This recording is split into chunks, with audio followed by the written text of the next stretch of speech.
Como habíamos quedado, entonces, ¿dónde está?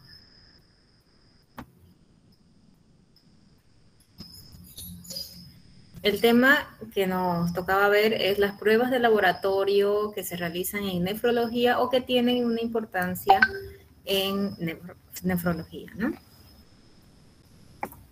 Es un tema cortito y también es un tema para recordar, ¿no?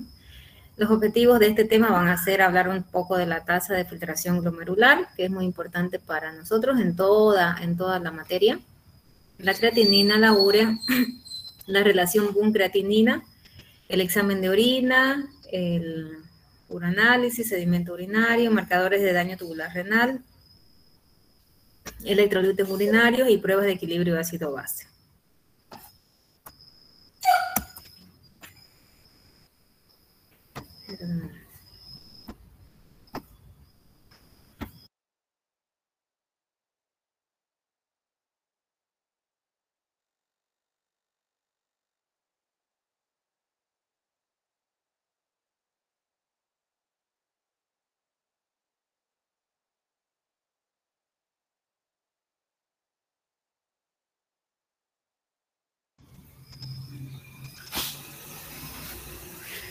Bueno, entonces la tasa de filtración glomerular va a estar en relación al tejido renal funcional, a la masa de tejido renal que está funcionando, ¿no? El volumen de plasma filtrado por las nefronas hacia los glomérulos, en los glomérulos hacia el espacio de Bowman, como habíamos visto en la mañana, y a los túbulos renales por la unidad de tiempo. O sea, es la cantidad de volumen que se filtra y por la unidad de tiempo. El valor normal o el valor normal aproximado es de 120 ml minuto en una persona normal, adulta. Y existen diferentes métodos para poder cuantificar lo que es la tasa de filtración glomerular. Existen métodos que son métodos directos y métodos indirectos, por decirla. Existen técnicas de depuración en las cuales se va a inyectar, por ejemplo, diferentes sustancias que se van a eliminar a través del filtrado glomerular, pero que no se van a reabsorber y no se van a secretar tampoco. Entonces, estas se las miden al final en la orina para ver cuánto ha filtrado el riñón. Este puede ser, por ejemplo, la inulina, que es un derivado de la fructuosa para poder cuantificar, ¿no?, lo que es el filtrado glomerular. Y otros métodos un poco menos indirectos, que son, por ejemplo, la cuantificación de creatinina en orina.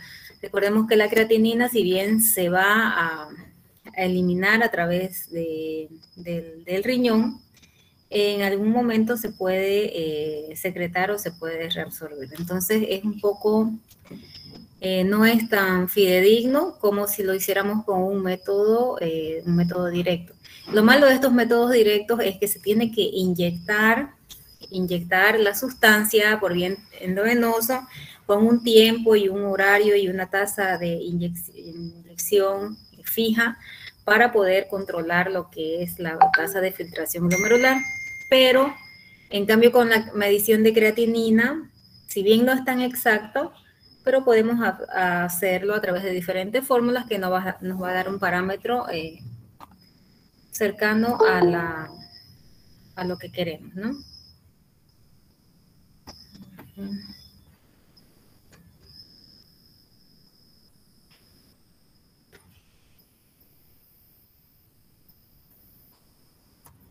Entonces, ¿qué es la creatinina? La creatinina es un compuesto orgánico de base nitrogenada. Proviene de alimentos ricos en proteínas. Quiere decir que es el desecho, por así decirlo, del metabolismo de las proteínas, tanto la creatinina como la urea. Son compuestos, como dijimos, de bases nitrogenadas.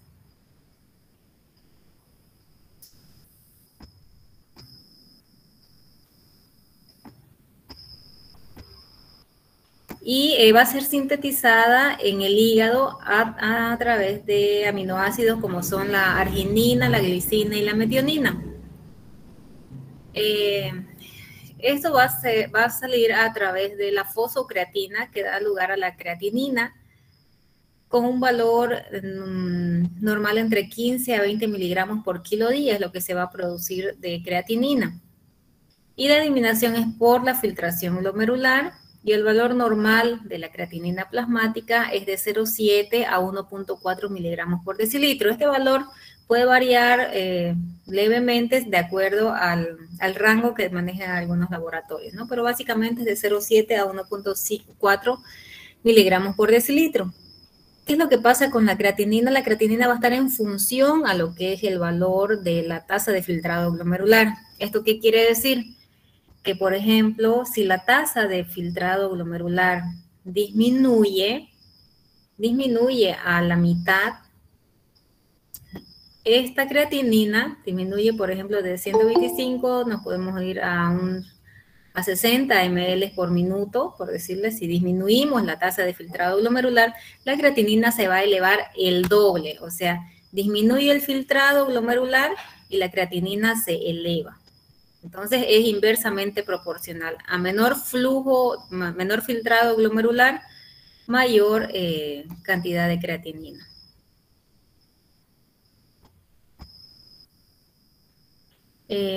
Como habíamos dicho, la creatinina está en relación a lo que es la masa muscular, a la fosfocreatina, que va a estar dentro de las fibras musculares.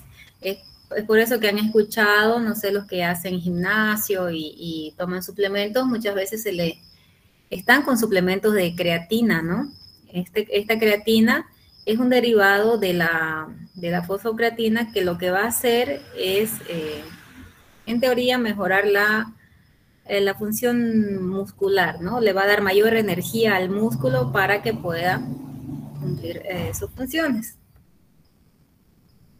Es por eso que decimos, aquí tenemos un claro ejemplo de que la creatinina va a estar en función de lo que es la masa muscular. A mayor masa muscular, mayor elevación de creatinina. Esto siendo un paciente normal, un paciente sano, va a tener mayor cantidad de creatinina.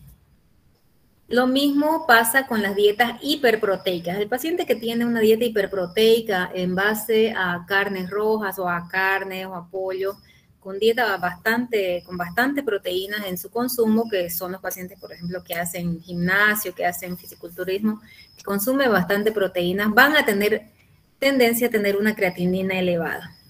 Es por eso que una creatinina, por ejemplo, de 1 no es lo mismo en un paciente musculoso que en un paciente sarcopénico o un paciente desnutrido. Es así que la creatinina plasmática, la que conocemos, la normal que pedimos en laboratorio, si bien tenemos el valor de 0,7 a 1,4, muchas veces no vamos a tener en cuenta estos valores de referencia de laboratorio. ¿Por qué? Porque tenemos que ver de acuerdo a la masa muscular. Aquí está el claro ejemplo de que una creatinina de 1,3 miligramos decilitro en un varón que sea joven y que sea sano, que haga gimnasio, que tenga masa muscular, nos va a dar un filtrado glomerular calculado de 100 miligramos por minuto, 100 ml por minuto. O en un clearance de creatinina también realizado en 24 horas, ¿no? Mientras que esa misma creatinina de 1,3 va a ser diferente en una persona que sea mujer, que sea anciana o que esté enferma, ya que tenga sarcopenia, que tenga disminución de la masa muscular. Con ese mismo valor de creatinina, pero con una masa muscular atrofiada, por así decirlo, vamos a tener un filtrado glomerular aproximado de 50 ml por minuto. Entonces, cuando tenemos un paciente, si conocemos la creatinina previa, alguna vez lo hemos visto porque, no sé, por algún motivo le hemos hecho un control de rutina y vemos que tenía una creatinina de 0,6, de 0,4, 0,5 y de pronto viene a la consulta con una creatinina de 1,4, ya nos tiene que llamar la atención. ¿Por qué? Porque se ha subido al doble, ¿no? Entonces eso quiere decir que si se ha subido al doble, ha disminuido un 50% aproximadamente la función del riñón. El problema de la creatinina, y que para eso vamos a tener otros laboratorios, el problema de la creatinina es que se eleva precisamente cuando ya existe daño renal. Existen otros biomarcadores que van a salir a la luz antes de que exista alteración del filtrado glomerular incluso, o alteración de la creatinina. Cuando la creatinina ya se eleva, existe daño glomerular probablemente. Entonces, siempre es importante, si tenemos un paciente que lo conocemos y conocemos su creatinina, siempre hacer primero una creatinina basal para saber cómo estamos empezando, y luego en el tiempo, si vamos viendo a nuestro paciente mensual o trimestralmente, dependiendo de lo que tenga, vemos si esa creatinina se eleva o no se eleva. Siempre en función de la masa muscular que pueda tener nuestro paciente.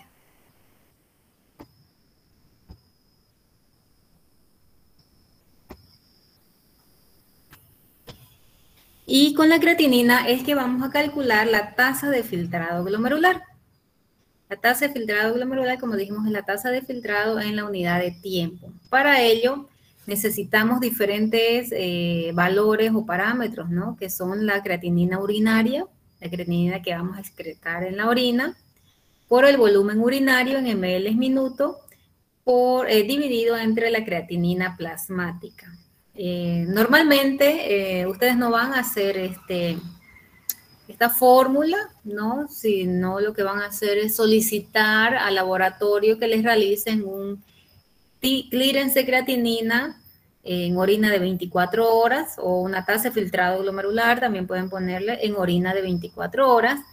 Y es el laboratorio el que va a hacer estos cálculos, ¿no? Pero para ello los del laboratorio van a tomar una muestra para ver cuánto es la creatinina, van a calcular, van a medir en realidad la creatinina en orina, van a medir el volumen de orina que le estamos llevando y también miden la creatinina plasmática. Entonces esto hay que tener en cuenta cuando pedimos un clearance de creatinina en orina de 24 horas, a nuestro paciente le tienen que pedir, el laboratorio le va a dosificar la creatinina urinaria y también tienen que dosificarle la creatinina plasmática, por eso que también le tienen que sacar sangre. Si nos dice el paciente que solo llevó orina y ni siquiera le sacaron sangre, pues probablemente el clearance de creatinina que nos reporten esté mal, ¿no? Entonces tienen que tener esos valores. ¿Cómo vamos a pedir? Clearance, se escribe clearance de creatinina en orina de 24 horas.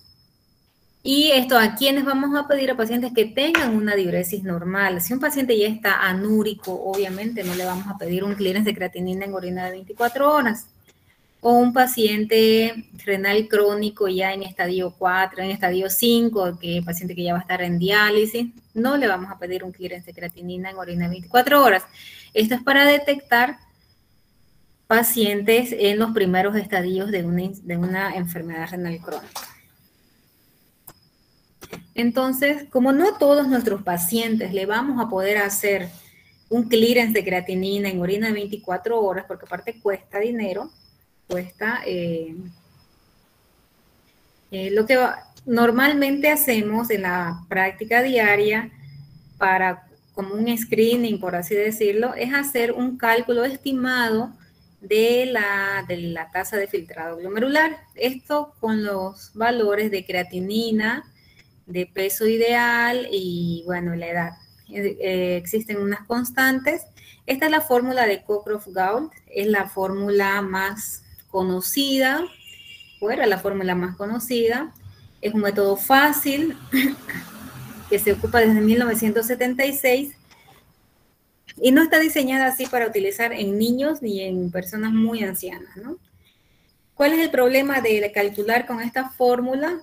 Es que sobreestima la tasa de filtrado glomerular en pacientes obesos o con dietas bajas en proteínas, ¿no? Entonces, como ven aquí, esta es la fórmula. 140 es una constante, 140 menos la edad en años, digamos 39, por el peso ideal del paciente o por el peso que estamos controlando en el paciente, entre creatinina en miligramos decilitro por 72. Si es mujer, nuestro paciente, el resultado de todo esto lo multiplicamos por 0,85. Entonces, esta es una fórmula que tienen que aprendérsela, como yo les digo siempre, de memoria. Esta fórmula es la que ustedes tienen que manejar siempre. Si bien existen otras fórmulas para calcular el clearance de creatinina, esta es la que les va a facilitar mucho, ¿no? ¿Por qué? Porque la tienen a mano, no necesitan una calculadora científica o una aplicación para poder calcular el clearance de creatinina o la tasa de filtrado glomerular en realidad. Entonces recuerden siempre 140 menos edad por peso entre creatinina por 72 se multiplica por 0,85 si es mujer, ¿no? Como habíamos dicho, esta fórmula va a subestimar la tasa de filtrado en obesos. ¿Por qué? Porque aquí va a subir nuestro peso. Aquí de repente el paciente pesa 80, 90 kilos y le ponemos 80 o 90 acá. Y obviamente en el resultado ya nos va a hacer que el clearance o la tasa de filtrado salga más elevada. Y en realidad lo que pasa es que nuestro paciente solamente está con sobrepeso y sí la tasa de filtrado está disminuida. Porque en un paciente que está con sobrepeso, que está gordo, no podemos saber si lo que tiene realmente es masa muscular o es simplemente tejido graso, ¿no? Generalmente puede ser tejido graso, entonces recordemos que si bien se toma el peso en esta fórmula, es para tener una idea de lo que es la masa muscular. Pero en pacientes obesos, obviamente eso está totalmente sesgado. ¿Por qué? Porque tiene mayor porcentaje de grasa. Entonces recuerden 140 menos edad por peso entre 72 por creatinina, todo multiplicado por 0,85 en caso de mujeres. Y como les dije, existen otras fórmulas para medir la tasa de filtrado glomerular, para calcular la tasa de filtrado glomerular, en las que se toma en cuenta obviamente toda la creatinina, ¿no? Aquí tenemos lo que es la MDRD, la ecuación de MDRD, para calcular la tasa de filtrado en ml minuto por 1,37 metros cuadrados.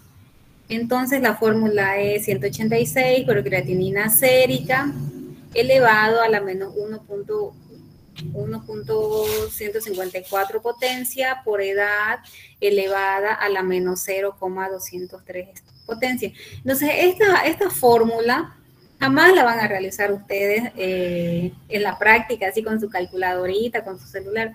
Imposible prácticamente, a menos que sepan manejar muy bien una calculadora científica y no lo van a hacer. Entonces, sí la vamos a ocupar esta fórmula, pero para ocupar esta fórmula, lo que vamos a hacer es descargarnos, ya sea en nuestro celular, una aplicación donde tengamos la fórmula MDRD o buscan en Google MDRD calculadora y ponen los datos que le pidan. Estos datos pueden ser de 6 variables o puede ser de 4 variables, que es una fórmula abreviada, pero que en general va a pedir la creatinina sérica, la edad, si es mujer, si es afroamericana o afroamericano, la albúmina también, dependiendo de la variable, el BUN, dependiendo de la variable, de si tienen de 6 variables o de 4 variables. Entonces, la MDRD la van a calcular, la van a hacer en sus pacientes, pero tiene que hacerlo a través de una calculadora directamente para MDRD o en alguna aplicación, ¿no? Entonces no se preocupen por eso, ahora utilizamos bastante lo que son las aplicaciones para estas fórmulas y lo pueden hacer con eso. Pero ¿qué es lo importante de saber de estas fórmulas? Porque tenemos la Cockcroft-Gaul, la MDRD, tenemos también la CKD-EPI. Lo importante es cuál fórmula utilizar y cuándo utilizar las fórmulas, ¿no?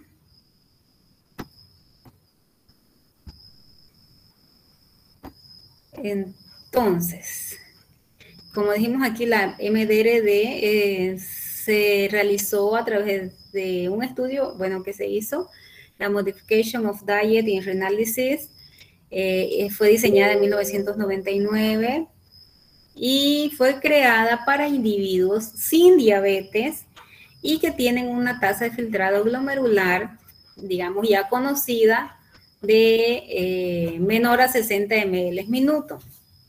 Entonces, esta MDRD, que es una fórmula que se utiliza bastante, ¿en quiénes las vamos a utilizar? En pacientes que no sean diabéticos y que sean renales crónicos por hipertensión o alguna otra cosa, ¿no? Que ya sean renales crónicos conocidos, ¿no? Conocidos con un estadio 2, un estadio 3. Entonces, ahí vamos a utilizar la fórmula MDRD. Como les digo, no se preocupen. Lo que tienen que saber, obviamente, es qué variables se van a utilizar, qué variables son, que contiene creatinina, que contiene albúmina, que contiene la raza, sexo. Entonces, esas variables sí tienen que saberlo, pero la fórmula en sí la pueden hacer con una aplicación desde su celular, no hay ningún problema. Aquí, por ejemplo, tenemos una comparación de lo que es la Cockcroft-Gault, que es la fórmula que la hacemos manualmente, por así decirlo, con la calculadora, y la MDRD.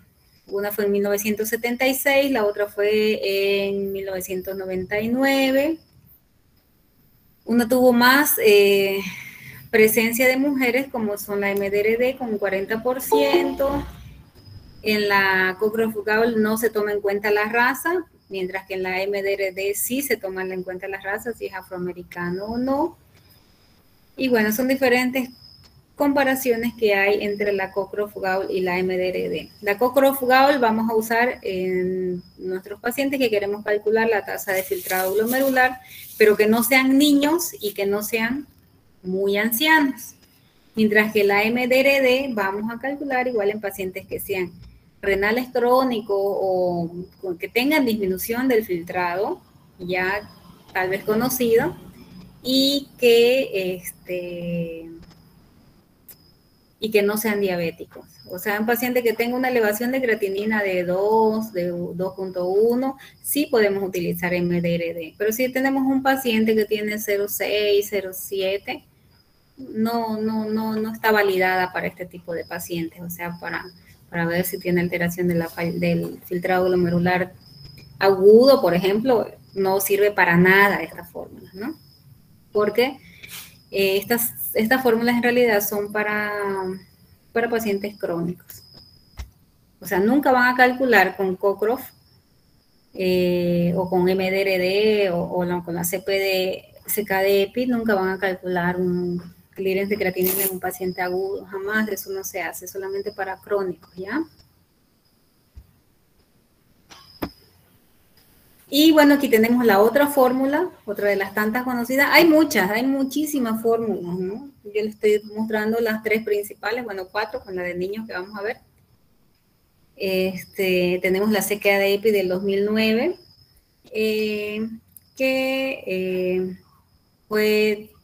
tuvo un mayor alcance de individuos, tuvo porcentajes de raza blanca, de raza negra,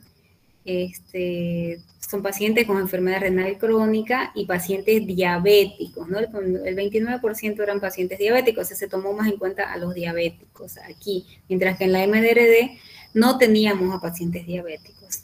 ¿Y cuáles son sus variables? Su constante, 141 por los minutos, creatinina sérica,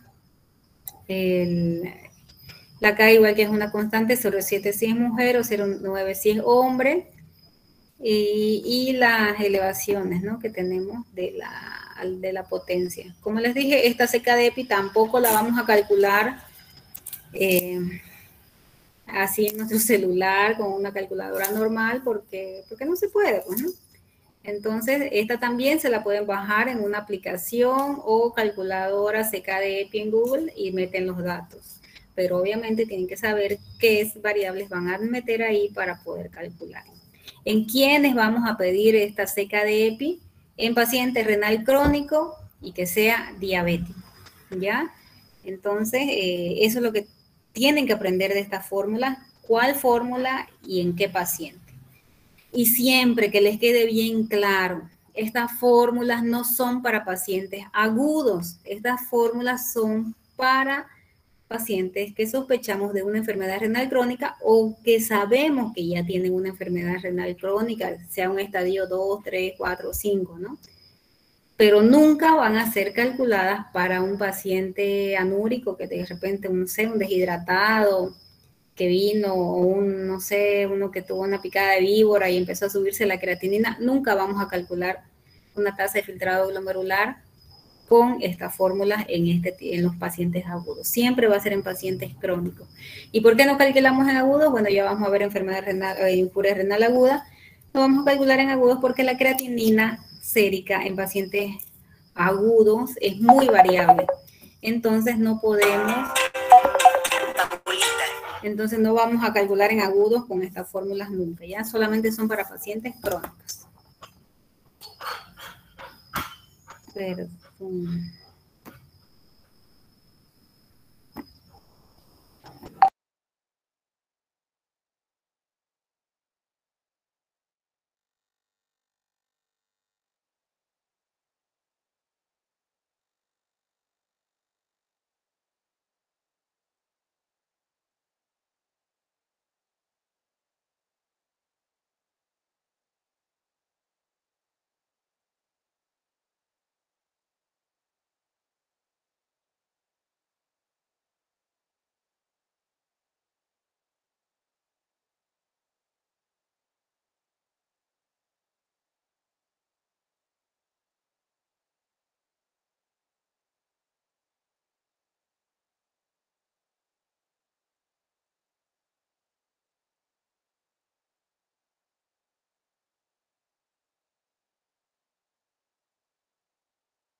bueno, continuemos, perdón.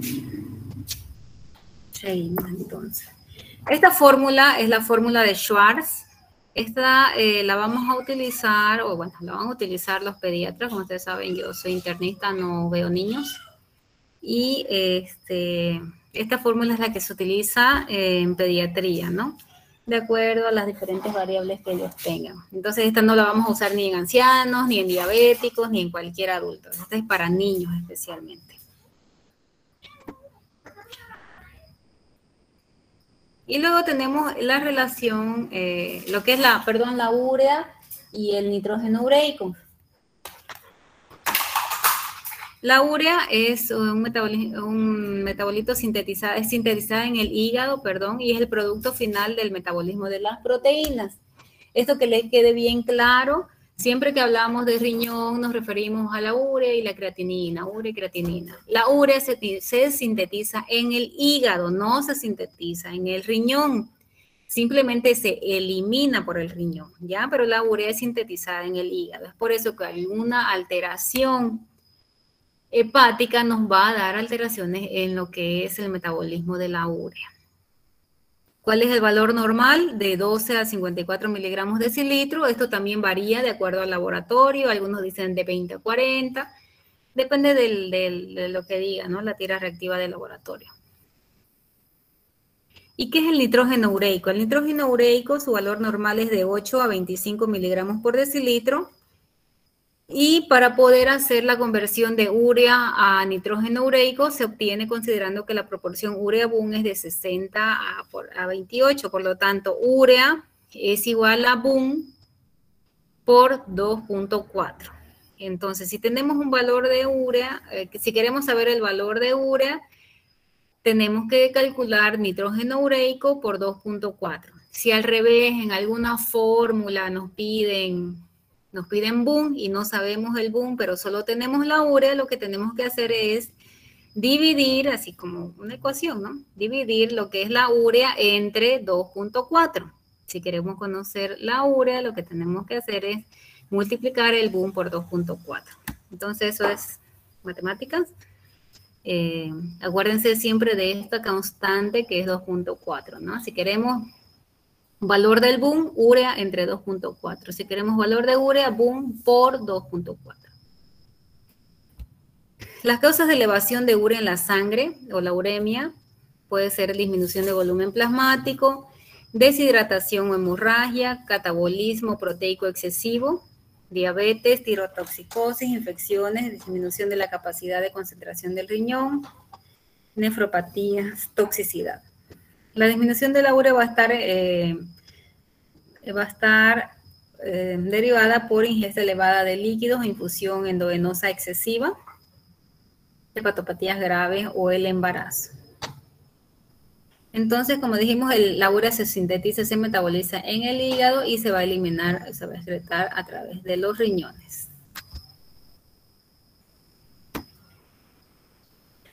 ¿Y qué es la relación BUN-creatinina? La relación BUN-creatinina es la relación que existe entre la cantidad normal que existe de BUN y la relación, en relación con la creatinina.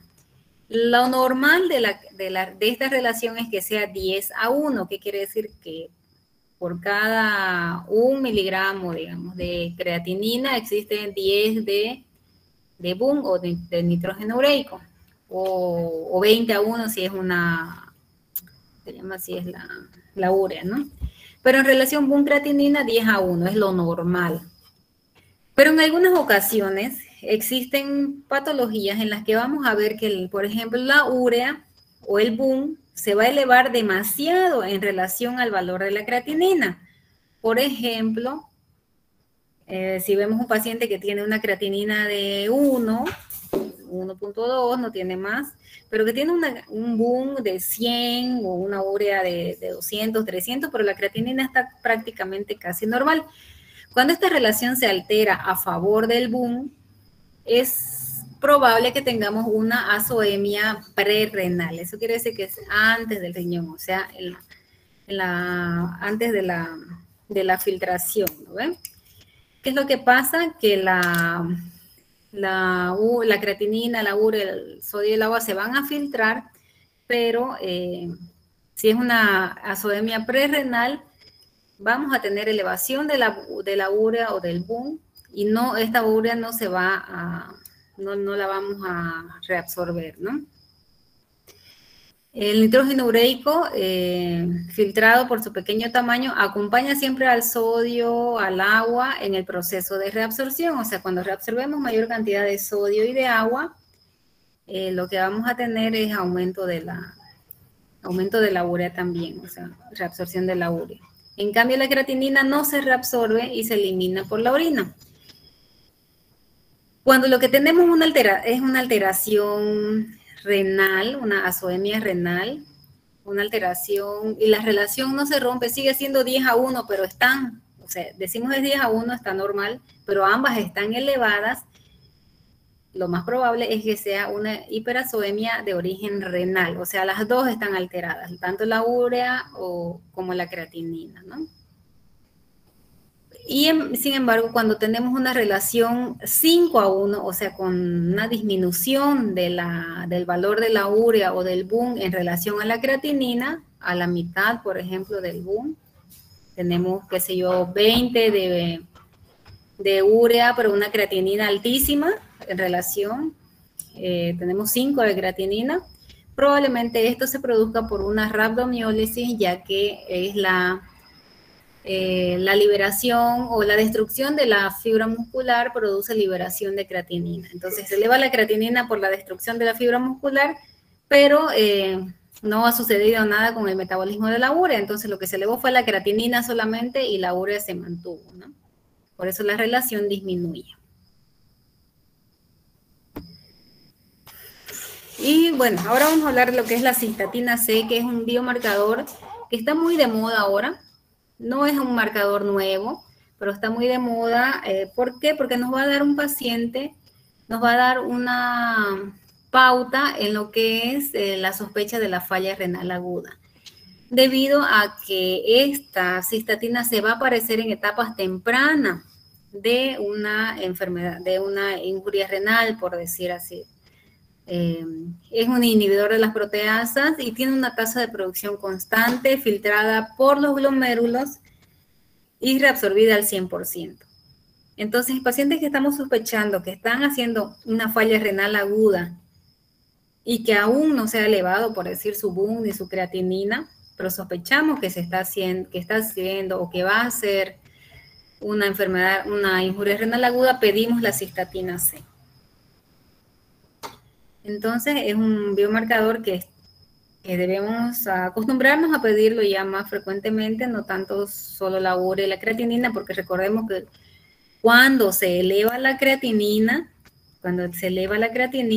al doble, es porque ya existe una disminución del 50% de la tasa de filtrado glomerular. O sea, ya es prácticamente, ya es tarde, ya simplemente tratamos las consecuencias, ¿no? No hacemos nada prácticamente para evitarlo. Entonces la cistatina C nos ayuda a una detección más temprana de una falla renal aguda. Bueno, esta es una práctica que van a hacer ustedes con las fórmulas que les mostré. Van a elegir qué fórmula van a utilizar de acuerdo a los parámetros que les estoy dando, ¿no? Si es diabético, si no es diabético, si es renal crónico, si es agudo, si es niño, si es hombre, si es mujer, si es negro, qué sé yo. Ahí van a estar los datos y me lo van a enviar a mi correo. Ya van a calcular la tasa de filtrado glomerular con la fórmula que sea más adecuada. Si la primera, por ejemplo, es varón de 19 años, me va a decir si es la Schwartz, si es la CKD-EPI, si es diabético, qué sé yo. Entonces van a calcularlo y si es la de Cockcroft-Gaul, lo desarrollan todo el ejercicio. Si es de las otras, la buscan en internet, la buscan en su celular, me ponen el resultado y me ponen con qué fórmula han dado ese resultado. Yo sé que es una práctica súper fácil, háganla.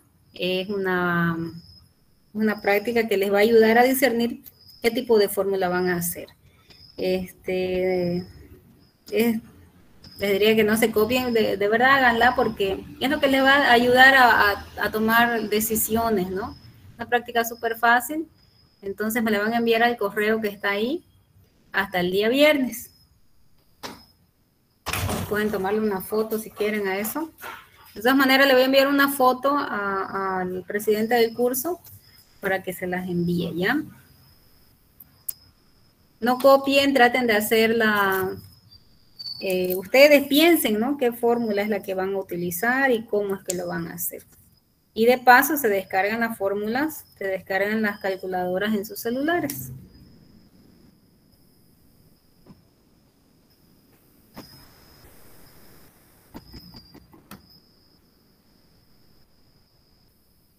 Bueno, ahora vamos a hablar de lo que es la osmolaridad y la densidad urinaria, que también es un parámetro que tenemos que saber en cuanto a lo que es la función renal. La osmolaridad urinaria es la cantidad de solutos disueltos en la orina, que es el número de partículas disueltas por litro de orina, ¿no? Su valor no es influenciado por el tamaño, ni carga, ni la densidad de las partículas. Se mide utilizando el osmómetro, esto es en laboratorio, obviamente, y se puede expresar en miliosmoles kilo, en cuyo caso se llama osmolaridad. Esto cuando ya lo saben.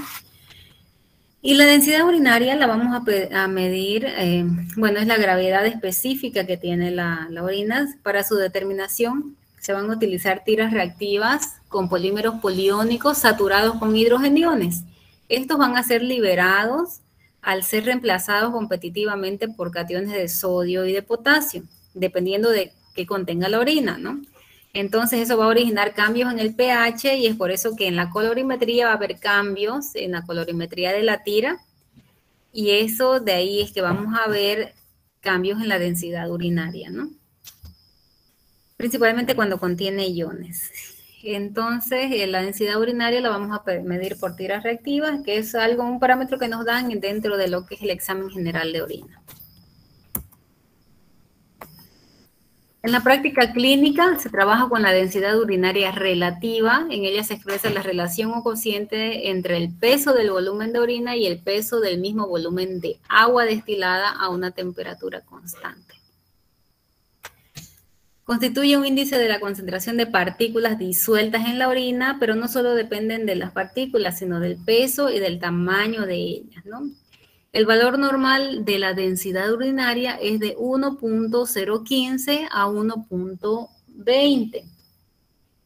1.020. Es importante que aprendan este valor. Esto lo vamos a tomar en cuenta en pacientes con enfermedad, con injuria renal aguda, por ejemplo, o enfermedad renal crónica, en los que vemos si el riñón todavía es capaz de concentrar la orina, o sea, de mantener una densidad urinaria dentro de parámetros normales. Porque en pacientes renales crónicos, en pacientes que están con injuria renal, la densidad urinaria va a disminuir porque el riñón no puede mantenerla una densidad adecuada. Entonces, esto es importante saber el valor normal de 1.015 a 1.020. Por favor, al momento de expresarse el valor de una densidad urinaria cuando estén leyendo un examen de orina, siempre es 1.15, no es 1015, no es 1020, 1010, porque si dijeran 1010 está totalmente mal, porque la densidad va en relación a la densidad del agua. Recuerden por química en colegio que la densidad del agua es de 1, entonces la orina no va a tener una densidad de 1000 o de 1020, porque sería obviamente súper pesado, ¿no? Entonces la densidad es de 1.015, 1.020, dependiendo de lo que tengan, hay 1.030, qué sé yo. Pero no se expresen de decir 1015, 1020, es una práctica que la mayoría de los médicos lo dicen. Valor de la densidad urinaria cuando están leyendo 1015, 1010, 1030. Está totalmente errado. Por favor, aprendan a expresarse de una manera correcta y el valor normal es de 1.015. Como vemos, la densidad va en relación a la osmolaridad. A mayor densidad va a haber mayor osmolaridad dentro de la orina.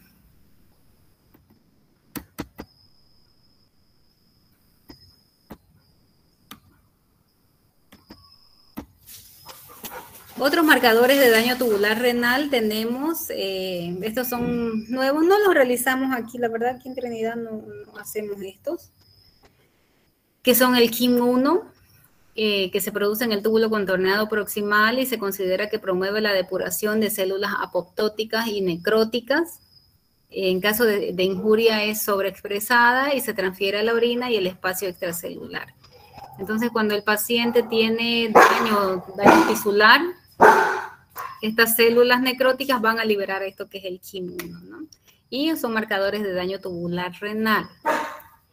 El NGAL es producida por los neutrófilos y es expresada en grado limitado por las células hepáticas también, esplénicas y renales. Una pequeña cantidad es filtrada en los glomérulos y captada por las células epiteliales. En casos de injuria, la NGAL es sobreexpresada y liberada en la orina y el plasma también, al igual que el KIM1.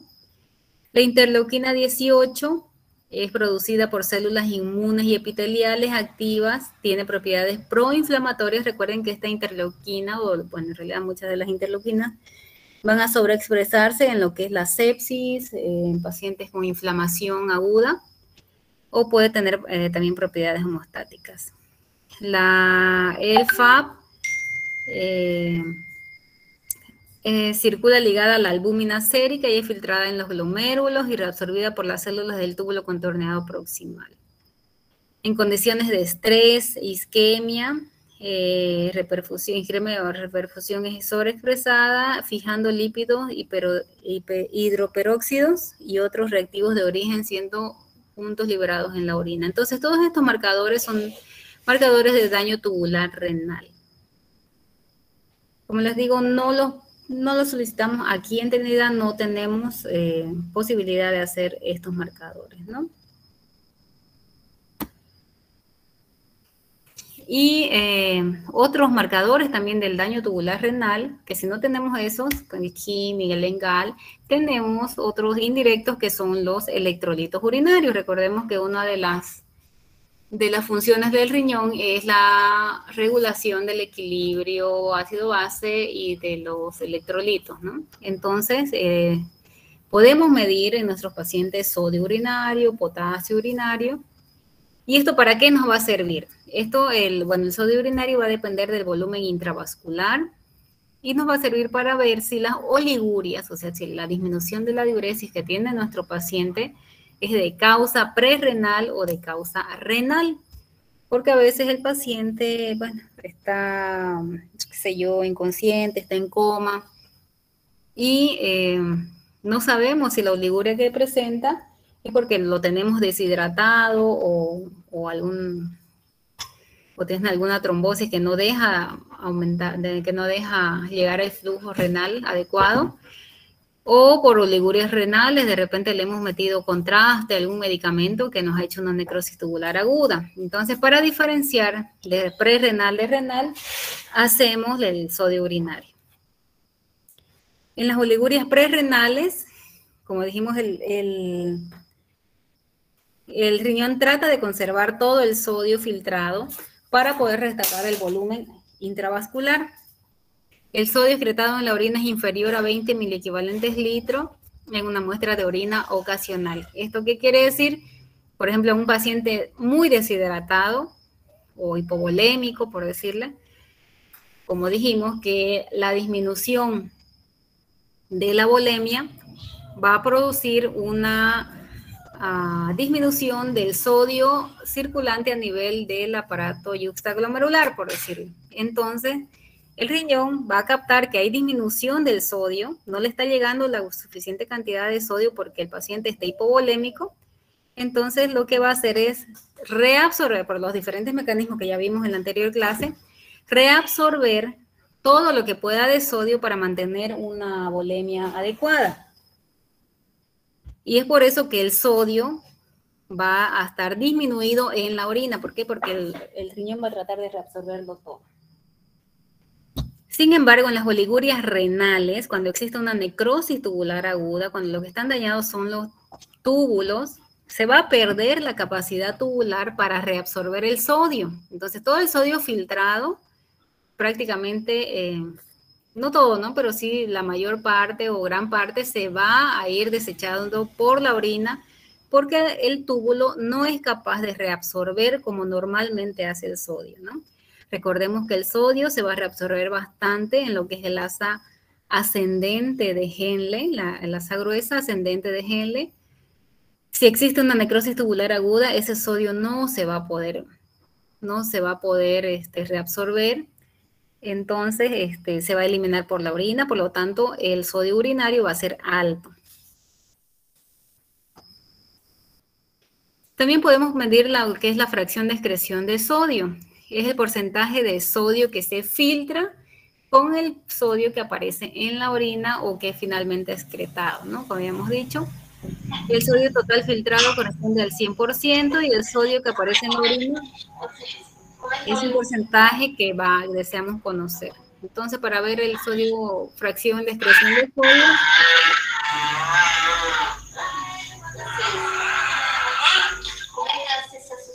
apaguen su micrófono, por favor, no sé quién lo tiene.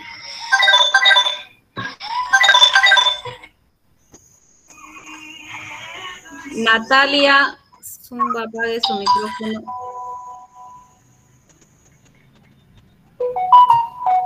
Natalia, apague su micrófono, por favor. Gracias.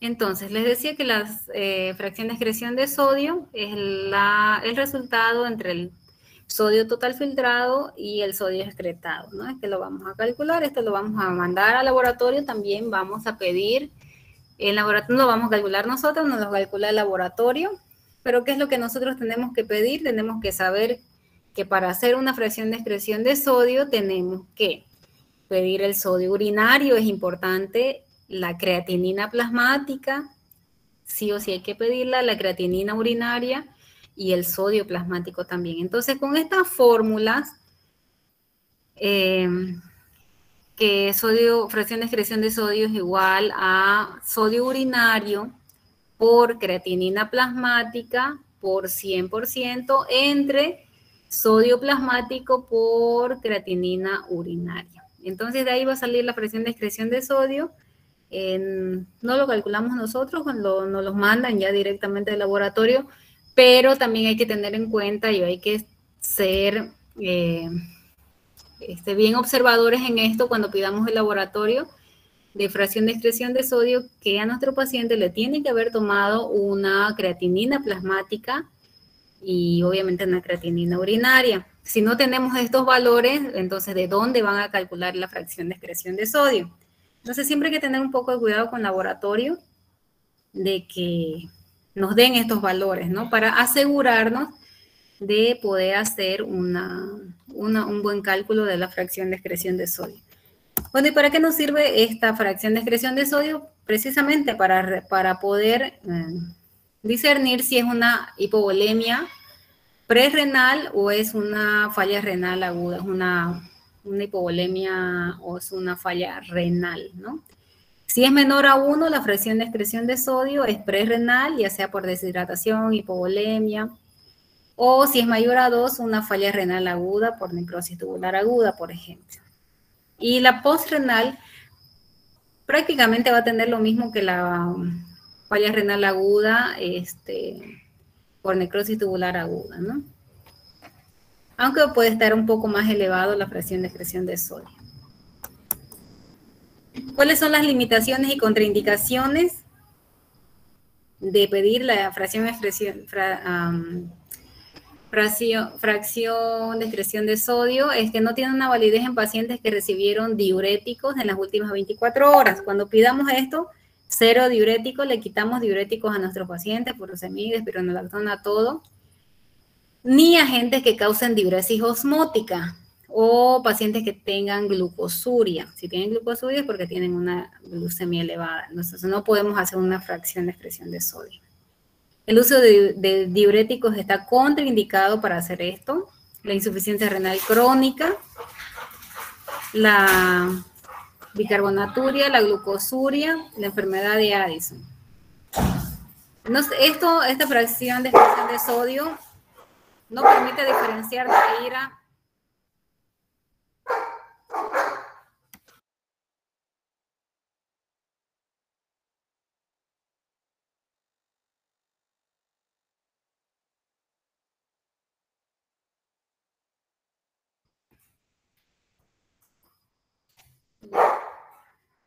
Entonces, no permite ver la fracción de excreción de sodio si es una ira renal intrínseca, o sea, una necrosis tubular aguda o una ira obstructiva. Como ya hemos visto, los valores son casi similares, ¿no? No podemos ver en el caso de la ira prerrenal, por ejemplo, si es por hipoperfusión de origen extrarrenal, como una oliguria funcional, o por hipoperfusión de origen vascular intrarrenal. ¿Esto qué quiere decir? Si bien puede ser una ira prerrenal, nos dice sí, es prerrenal, pero no sabemos si es, por ejemplo, por deshidratación o porque el paciente tiene un trombo en la arteria renal y no permite que llegue flujo sanguíneo renal. Entonces, eso nos dice es prerrenal, pero no nos dice exactamente la causa, obviamente, ¿no? La necrosis tubular aguda secundaria es a mioglobina, hemoglobina y contrastes iodados. La fracción de excreción de sodio en muchas ocasiones es inferior a 1, a pesar de que tienen daño renal. Los pacientes con insuficiencia renal crónica, la fracción de excreción renal es menor a 1 y si sufren un episodio de hipoperfusión renal de origen prerrenal, puede ser que no se advierte. Por eso que generalmente lo vamos a tomar esto en pacientes agudos, ¿no? Recordemos que los pacientes renales crónicos también pueden tener episodios, ¿no?, de reagudización como una renal aguda dentro de la enfermedad renal crónica que ya tienen.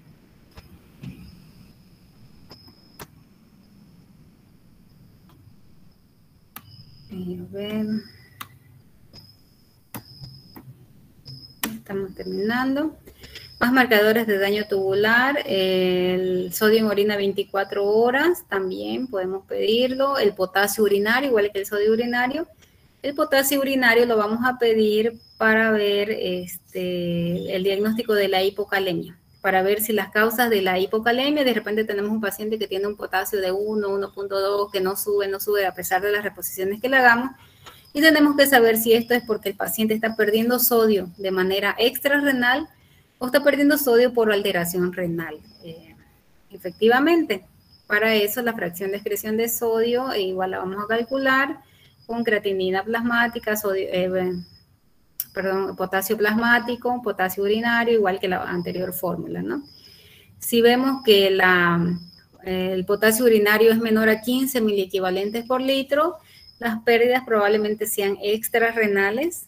Estamos perdiendo, qué sé yo, por vómito, ¿no? Puede ser que el paciente esté vomitando mucho y que por ahí estamos perdiendo demasiado potasio, o paciente que tenga una acumulación de líquido en tercer espacio, un paciente con un ilio y que tenga acumulación de líquido en cavidad abdominal, se va a llenar de potasio en el líquido y es una pérdida extrarrenal, porque no está perdiendo por el riñón. Sin embargo, si el potasio urinario es mayor a 20, probablemente las pérdidas sean por alteración de los túbulos y sean unas pérdidas renales, ¿no?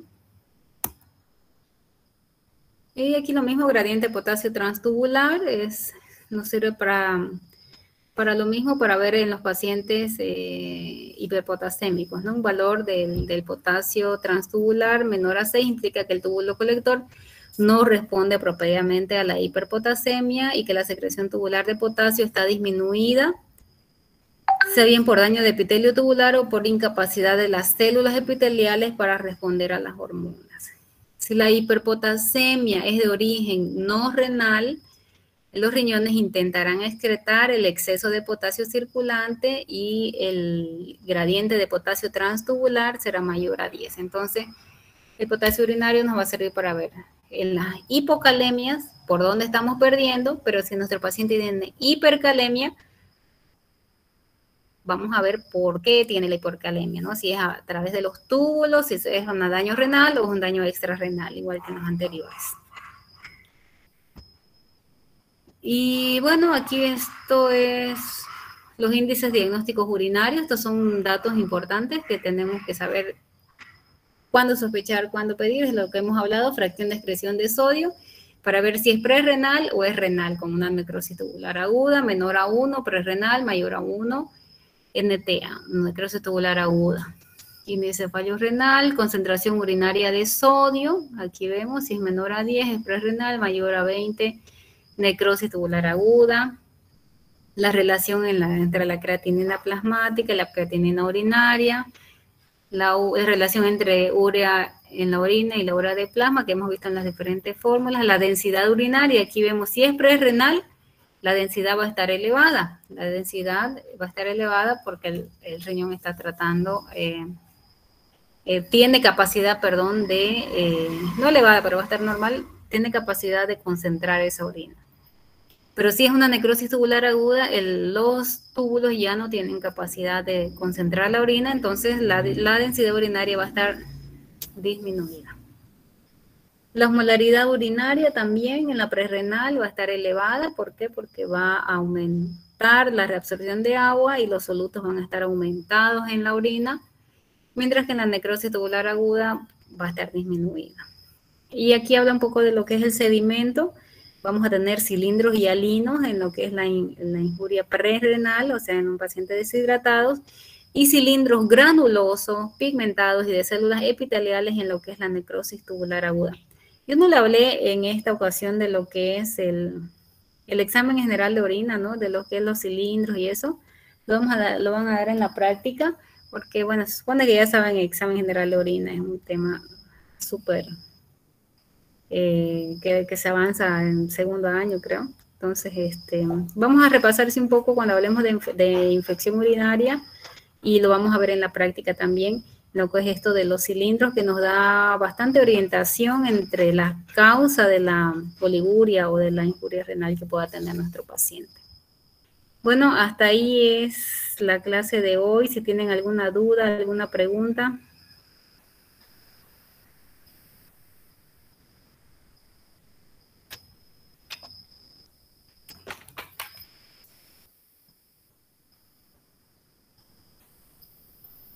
¿Nadie tiene duda de la práctica que van a hacer? Doctora, sería de las fórmulas. ¿Las fórmulas? Buenas noches, doctora. Mis dudas.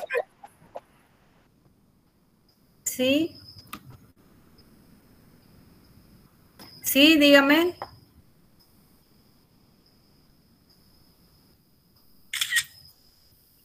La Doctora, fórmula, ¿la puede pasar las diapositivas para que vayamos guiándonos así con las fórmulas también? la fórmula la pueden encontrar en internet, en cualquiera. Se la voy a pasar, sí, la voy a pasar foto de las fórmulas. Pero, como ya les dije, las fórmulas, por ejemplo, la MDRD y la CKD-EPI, además de que les base la fórmula porque no la van a poder hacer así en su cuaderno. Tienen que bajársela a la calculadora. La calculadora se la bajan a su celular y de ahí ponen los parámetros que le pidan y ya pueden hacerlo. Pero sí se las puedo pasar, pero ya les digo que sí o sí tienen que bajársela. La que sí o sí tienen que aprenderse de memoria es la fórmula de Cockcroft, porque esa va a entrar en el examen. Yo les voy a dar un ejercicio y van a tener que hacer un ejercicio con la fórmula de Cockcroft. Van a llevar calculadora para el día del examen, ¿ya? Calculadora, si no, su celular. Doctora, tengo una pregunta. Dígame. En esa fórmula de Cockcroft, en sus diapositivas, dice que se multiplica por el peso ideal, y aquí en el documento que usted mandó dice que se multiplica por el peso del paciente. Sí, Eso me confundió un poco. sí, lo ideal obviamente es el peso ideal, ¿no? Normalmente lo hacemos, ¿cómo lo hacemos con el peso del paciente? Si pesa 58, le ponemos 58, 60. Es por eso que tiene bastante sesgo esta fórmula, porque en el paciente obeso muchas veces no le calculamos el peso ideal. Pero normalmente como lo hacemos es con el peso que tiene el paciente. Si el paciente pesa 80, le ponemos 80, si tiene 90, le ponemos 90. Ok, gracias, doctora. Sobre la forma, doctorita, que estás hablando, mi duda era sobre que cuál la usamos con pacientes que es diabético o no. Esto que quería decir. Claro, eso precisamente es el origen de la práctica, ¿no? Saber cuál van a usar en diabético. Ya les dije, CKD-EPI para diabético, enfermedad renal crónica no diabético es la MDRD, niños es la Schwartz, la que se llama la Cockcroft-Gaul es para pacientes con enfermedad renal crónica, pero que no sean muy jóvenes ni muy viejos. Entonces, ustedes con lo que van a leer ahí van a decidir qué tipo de fórmula van a usar. Ya, pero que les quede claro eso, CKD-EPI es diabético. MDRD es renal crónico, un renal crónico probablemente ya conocido, ¿no? Y la de Cockcroft la usamos casi con todos, pero no en niños. Ya, doctora, gracias. Y ese es el ejercicio que tienen que hacer, por eso les digo, además de que se copien o que digan qué fórmula usaste o algo, háganlo, analícenlo ustedes, lean y vean, pues, ¿no? ¿Cuál es la fórmula, según ustedes, que es la mejor para poder utilizar en ese paciente de acuerdo a las características de su paciente? Listo, doctora, gracias.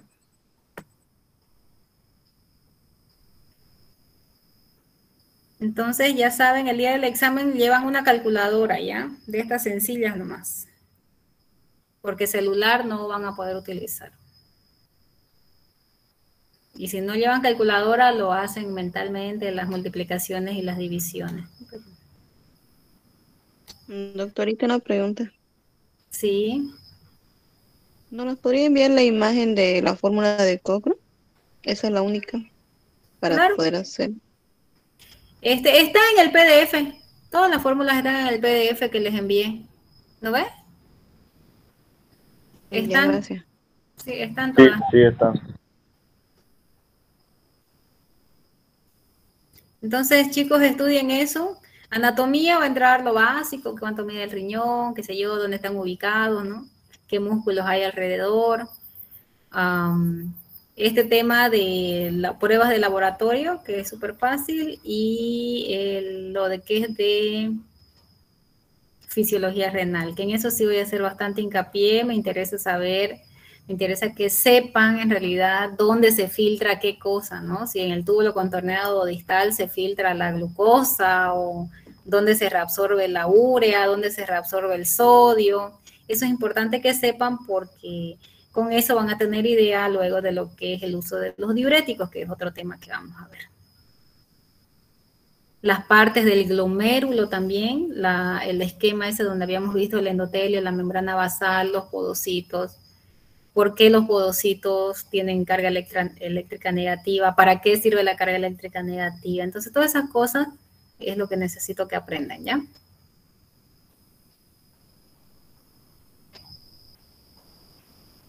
Ya, doctora, está bien. Gracias. Entonces, me envían hasta el día viernes su práctica al correo que les envié ahí, y ya yo les corrijo y nos vemos el martes a las 11, ¿ya? A las 11 para tomarles el examen.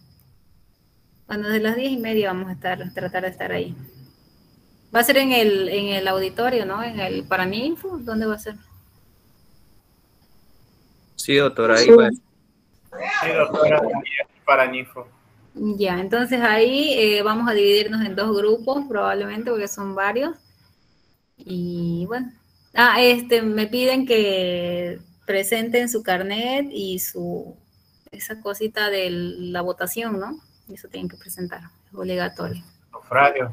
Sí. Sí, doctora, gracias. Ya, listo, entonces nos vemos el día martes. Espero sus prácticas hasta el día viernes, ¿ya?